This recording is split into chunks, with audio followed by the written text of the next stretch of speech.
Seja muito bem-vindo, seja bem-vindo ao Diário do Fábio Fox. Hoje é dia 28/8/2025, 28 de agosto. E o meu objetivo aqui é falar sobre vício. Aliás, quem não tem vício que atire a primeira pedra. Todos nós somos viciados em alguma coisa. Alguns em time de futebol, outros na família, outros em cigarro, bebidas vícios por aí afora, né? Inclusive, até nas religiões tem vício. Por exemplo, eu tô entrando agora nesse mundo de conhecer um pouco das medicinas xamânicas, medicinas da natureza. E tem gente que é viciado nisso. Independente do que seja, vício é vício. Até ir à igreja em excesso também não deixa de ser um vício. Quem medita demais tem grandes chances de ir para o inferno, quanto quem não medita. O balanço da vida é o que contrapõe a sensibilidade de viver uma vida que de fato vale a pena. Tudo que é em excesso e demais faz mal. A água pode matar a sede, como pode matar alguém afogado. O fogo pode cozinhar um alimento, cozir um alimento, mas pode também queimar uma pessoa. A faca pode servir como um grande aliado para cortar as coisas, como também para cortar alguém. Então, o ponto do contraponto é a questão comentada sobre esse vídeo de hoje, do dia 28/8, sobre vício. Bom, vale ressaltar, você que está aqui acompanhando o Diário do Fábio Fox, que tem pessoas que tentam matar dores. Dor que nasceu na infância. O viciado, quando você olha, você pensa assim: ah, esse cara não tem caráter. Mas o que a gente não percebe é a criança que ele foi, que apanhava em silêncio, que se escondia no quarto ouvindo os pais se destruírem. Crianças que aprenderam que sentir é perigoso. E o vício não é sobre prazer, é sobre fuga. É o alívio químico de uma dor emocional crônica. É o anestésico que todos usamos para continuar existindo. E não é uma pergunta, por que essa pessoa é viciada? Mas qual é a dor por trás disso? Esse pensamento é a chave para entender o seguinte: todos nós somos viciados, só que dependendo do vício, a pessoa se destrói. E o vício é a tentativa de resolver um problema. Sabe aquela garota que se automedica para conseguir dormir? Aquele cara que vive colado no celular, no álcool, no sexo, na comida, em qualquer coisa que faça ele esquecer de si mesmo por 10 minutos? Não são pessoas fracas, são sobreviventes. Sobreviventes de infâncias onde era mais seguro reprimir a dor do que pedir colo. De famílias que batiam, gritavam ou simplesmente ignoravam essa criança. E nós não estamos aqui para julgar as pessoas, os viciados, porque todos somos viciados. O que a gente está aqui é olhando os traumas invisíveis que moldam destinos. E é importante a gente entender que são coisas que ninguém quer tocar, que ninguém quer falar, que não é gostosinho. Algumas feridas não deixam sangue, deixam padrões. O menino que não chora vira o homem que não sente. A menina que cuidava da mãe deprimida vira a mulher que vive com culpa por descansar. A criança que cresceu tentando agradar para sobreviver se torna o adulto que não consegue dizer não, nem a ela mesma, principalmente aos vícios. Quando não somos vistos, não aprendemos a nos ver. E quando não aprendemos a nos ver, passamos a vida buscando formas de escapar de nós mesmos. As pessoas acham que traumas é só violência, estupro, guerra. Não. Trauma também é o que aconteceu na infância. O toque que faltou, a presença que não veio, a mãe que estava ali mais vazia, o pai que sustentava a casa, mas que nunca olhou nos olhos da criança como se ela realmente existisse. A ausência, quando se repete, se torna forma. O cérebro infantil, ainda em desenvolvimento, é altamente moldável e ele entende rápido: meus sentimentos não têm espaço aqui. Então, essa criança aprende a calar a emoção e o corpo, que não sabe mentir, guarda tudo. O trauma emocional crônico, especialmente nos primeiros anos de vida de uma criança, altera o funcionamento do cérebro. Isso não é metáfora, é neuroplastia. O córtex pré-frontal, que regula impulsos e decisões, cresce sob tensão. A amígdala, que reage a perigo, vive em alerta constante. E o hipotálamo, a hipófise adrenal, que regula o estresse, se acostuma a operar como se o mundo fosse hostil o tempo todo. Não é drama, é estrutura. Agora, pensa no vício. Por que alguém repetiria comportamento que destrói a vida, relacionamento, dignidade, o corpo, o próprio corpo? Porque por alguns segundos aquela substância ou aquele comportamento faz o sistema nervoso parar de gritar. Por segundos, o corpo descansa, a mente desacelera, a dor afunda. E isso, para quem vive em guerra interna desde criança, é uma sensação de alívio tão rara que se torna irresistível.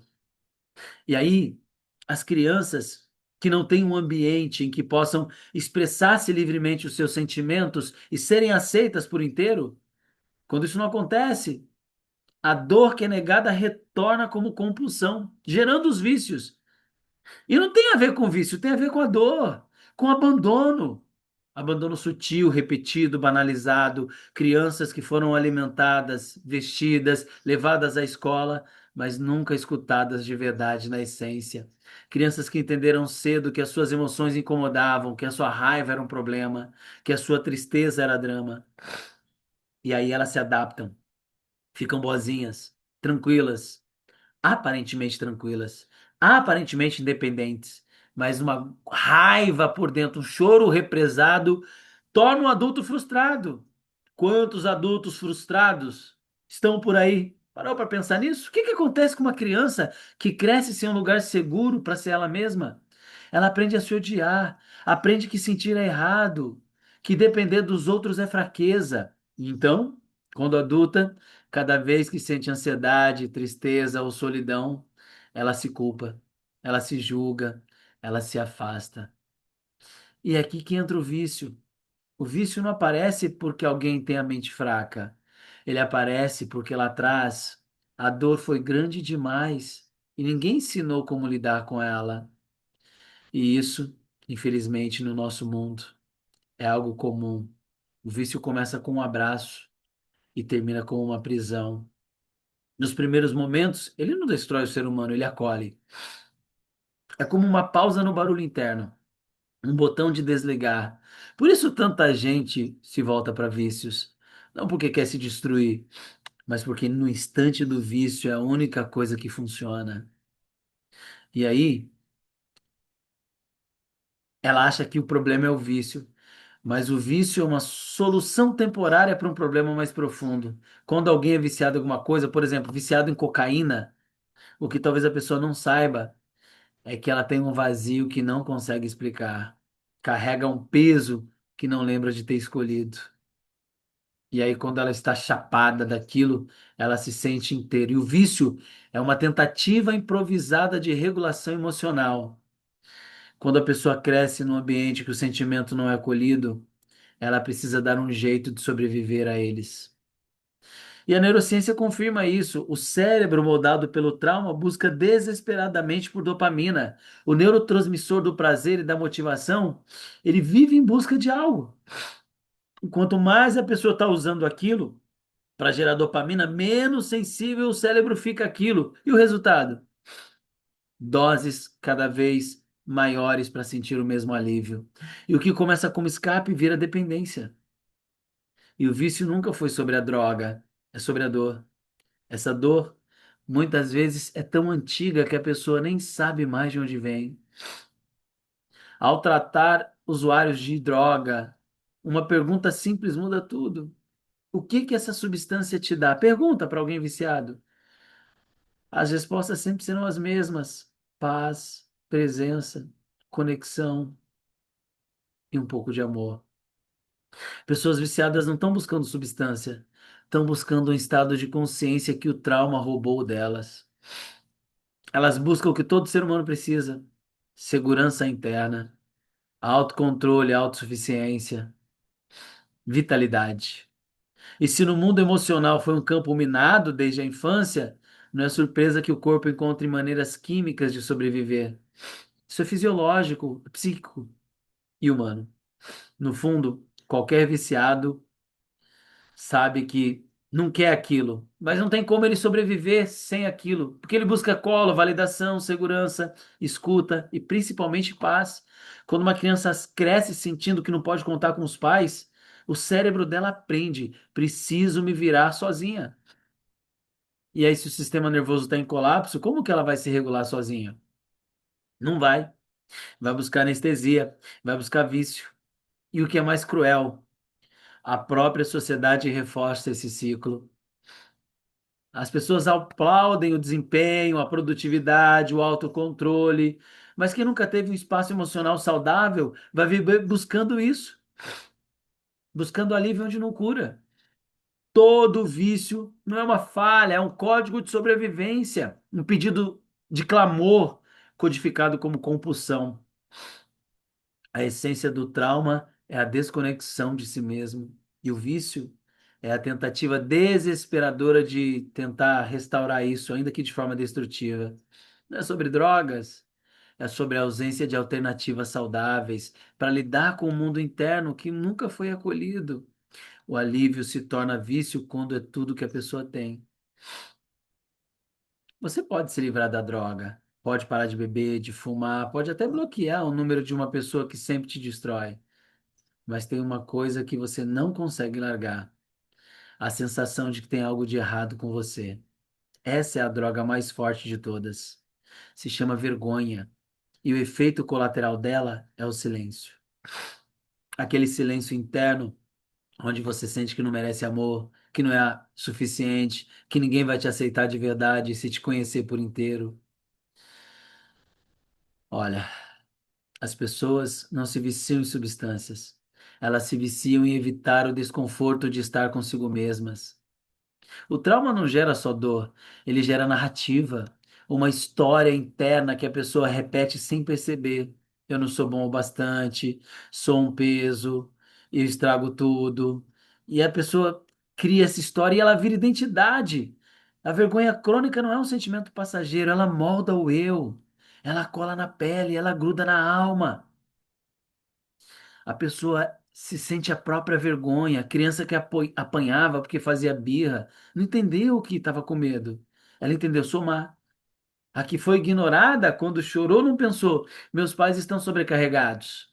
Ela pensou: sou fraca, sou irritante, exagerada. Essa lógica distorcida não é defeito, é mecanismo de sobrevivência. A criança não pode concluir que o adulto é o problema, porque ela depende dele para viver. Então, ela assume a culpa, porque é a única forma de manter algum senso de controle. É irracional, mas necessário. Agora, e na vida adulta? Você vê alguém sabotando o próprio relacionamento? Eu mesmo faço isso muitas vezes. Pessoas aceitando migalhas emocionais, se voltando para um vício que destrói o corpo, a alma, a vida, os relacionamentos. E por trás de cada uma dessas escolhas tem uma raiz comum: falta de alto valor, falta de incentivo. A vergonha não impede a pessoa só de se curar, convence a pessoa de que ela nem deveria tentar. A psicologia já descreveu isso. Vergonha tóxica, um estado crônico onde a pessoa se identifica com a sua dor. É o oposto da culpa saudável, que diz: fiz algo errado. A vergonha tóxica diz: eu sou errado. Ela leva para a identidade o que não é da identidade dela. E ao tratar o vício como falha moral, a gente reforça essa narrativa. Quanto mais punimos uma pessoa viciada, mais ela se envergonha. E quanto mais vergonha, mais necessidade ela tem de se anestesiar e buscar por mais vício. É um ciclo imparável, invisível, porque ninguém vê a vergonha. Ela não grita, ela se esconde nos detalhes, na dificuldade de receber um elogio, no riso automático quando alguém se aproxima demais, no impulso de fugir quando as coisas começam a dar certo. Quem vive com vergonha crônica constrói uma identidade de sobrevivência, sempre em alerta, sempre se autoeditando, nunca se permitindo ser vulnerável de verdade. E o vício entra como uma solução emocional. rápida, direta, intensa. Pelo menos ali a vergonha cala. Pelo menos ali a cabeça para. Pelo menos ali a dor vira fumaça. Mas depois que o efeito passa, ela volta, muito mais forte. Porque agora, além da dor antiga, existe o peso da recaída, da culpa, do julgamento. E a vergonha sussurra: tá vendo? Você é isso mesmo. Enquanto a raiz do trauma for ignorada, o vício nunca será curado, só substituído. É por isso que quem larga a droga muitas vezes mergulha em compulsões novas. Trabalho, sexo, performance, relacionamentos destrutivos, tudo para não sentir. Curar não é se livrar do vício, é desmontar a armadura da vergonha e reconstruir a relação com quem você é, além da dor. Se uma criança chora numa casa onde ninguém escuta, a gente chama isso de abandono. Mas quando milhões de adultos vivem emocionalmente desconectados, intoxicados e exaustos, a gente chama de vida normal. A verdade é dura. Vivemos numa sociedade que recompensa o trauma e pune a sensibilidade. Uma cultura onde ser produtivo importa mais do que ser humano, onde sentir demais é visto como fraqueza e se anestesiar é quase um rito de passagem. Já notou que muitos vícios não são apenas tolerados, são socialmente aceitos? Vício em trabalho, vício em performance, vício em produtividade, principalmente em validação, em estar ocupado o tempo todo, em dizer para o outro que tem agenda cheia. Isso é uma doença e a sociedade não combate isso, celebra. Você é elogiado por dar conta de tudo, por nunca parar, por ser forte. Só que ninguém pergunta: a que custo? A qual preço? A maioria das pessoas viciadas vivem em sistemas onde a dor é banalizada, onde a infância é negligenciada em nome de metas, onde a conexão foi trocada por eficiência, onde a vulnerabilidade virou um risco reputacional. A pergunta que ninguém faz é: como alguém pode se sentir inteiro num mundo que incentiva a desconexão? A lógica social hoje é quase que patológica. Trabalhe até adoecer, até ter um burnout. Finja que está tudo bem. Se doer demais, compre alguma coisa. Tome algo. Vai para o shopping. Afogue no consumo. Você acha que o vício começa num beco com uma seringa? No nariz? Começa no comercial. Que você vai ser desejado se usar tal roupa, tal carro, tal perfume. Se tirar nota boa na escola. Aonde o homem não pode chorar. Numa fábrica de traumas silenciosos. E a gente chama isso de civilização. A medicina tradicional ainda olha o vício como um problema individual, mas a visão não é essa. O vício é uma resposta normal a uma realidade anormal. Realidade onde o toque foi substituído por tela, onde o tempo virou moeda, onde a infância virou agenda, onde estar presente se tornou luxo. E nessa lógica doentia, as pessoas aprendem que só têm valor se forem úteis, rápidas, fortes, resilientes, produtivas. Isso é desumano. E o que é desumano, mais cedo ou mais tarde, exige anestesia. Olha ao redor. As pessoas não estão só cansadas, estão desintegradas, vivem dentro de si como quem vive num quarto trancado. E o vício, em suas mil formas, aparece como uma tentativa de respirar. O trauma não tratado não desaparece. Ele se manifesta em sofrimento, compulsão, doença e na forma como tratamos uns aos outros. Ou seja, o vício não é um desvio individual, é o espelho coletivo, é o reflexo de uma cultura que produz dor e depois culpa o indivíduo por tentar sobreviver a ela. O oposto do vício não é a sobriedade, é a conexão. Não conexão superficial, likes, grupos de WhatsApp, contatos salvos. Conexão genuína, íntima, real, com você mesmo, com a sua história, com a sua dor não contada. E isso para muita gente é mais aterrorizante do que qualquer droga. E a cura não é algo milagroso. A cura É se aceitar como você é. E ninguém se liberta fugindo da dor. A cura só começa quando paramos de lutar contra a dor e começamos a escutá-la. É aí que tudo vira de ponta cabeça. Porque a sociedade diz: pare de usar, mas o corpo grita: eu uso porque dói. Você não quebra esse ciclo arrancando a substância da mão de alguém. Você quebra esse ciclo quando a pessoa entende por que ela segura com tanta força. Muita gente pergunta: como curar o vício?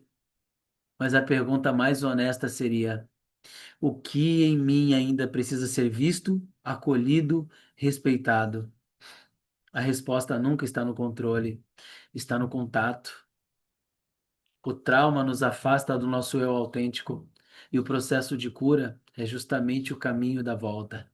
Não para a versão idealizada de nós mesmos, mas para a versão rejeitada, esquecida, encoberta pela vergonha e pela adaptação. Essa versão ferida não precisa ser consertada. Ela precisa ser reconhecida, ser aceita. A criança que um dia teve que calar o choro, virar um adulto antes da hora, ser forte, porque ninguém mais seria. Isso gera trauma. E essa criança está esperando alguém que diga: você não era o problema. Você estava machucada. E esse alguém agora precisa ser você. A medicina da dor não é o remédio, é o relacionamento, relação com o corpo, com a respiração, com a mente, com o espírito, com a comunicação da escuta, sem tentar diagnosticar ou julgar. A abordagem é compaixão, não punição. Vínculo, não vergonha. E as pessoas se curam na presença de quem pode suportar a verdade do que elas viveram.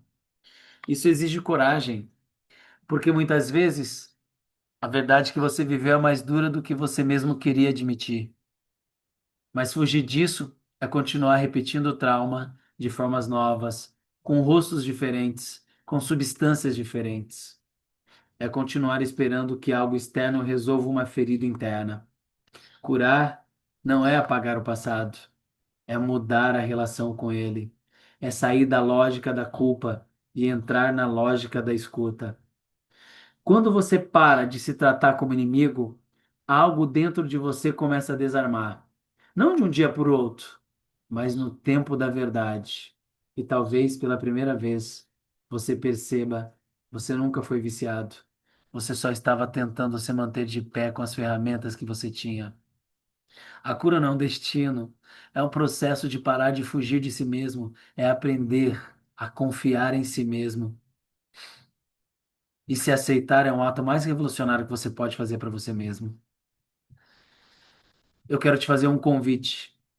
Eu sou autor desse livro, Jogo em Time. Esse livro vai poder te ajudar. O link dele está abaixo desse vídeo. Você vai aprender no capítulo 28 os 8 elos do jogo em time. E os 8 elos do jogo em time trata justamente de como você vai se conectar com as pessoas, independente de como elas são, principalmente aceitá-las do jeito que elas não são. Se esse vídeo fez sentido, curta ele, comenta, compartilha, se inscreva no canal. E se de fato essa mensagem fez sentido para você de verdade, compartilha para alguém. Adquira o livro Jogo em Time. Ao adquirir, você vai apoiar o meu trabalho e vai se ajudar também. Eu tenho certeza que o livro vai te ajudar a entender poderosamente e a reconhecer a criança que existe em você e o adulto que você se transformou para proteger aquela criança. É isso. Beijo no seu coração. Um forte abraço e até um próximo diário do Fábio Fox.